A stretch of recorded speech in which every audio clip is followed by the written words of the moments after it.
Alright, what's up guys? Just wanted to get on here and get some feedback from you guys to see if y'all would be interested in me bringing RaceTube back.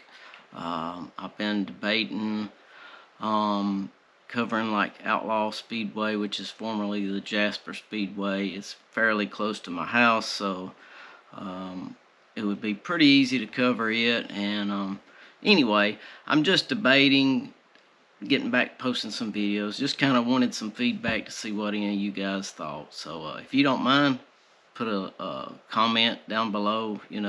Tell me what you think, what you would like to see, and any ideas you may have for the channel. I am gonna try to bring it back, so I hope you guys would like to see that. So leave me a comment, spread the word. If you're not subscribed, be sure to subscribe to the channel, because I am gonna try to start doing some videos. Y'all take care. We'll see you next time.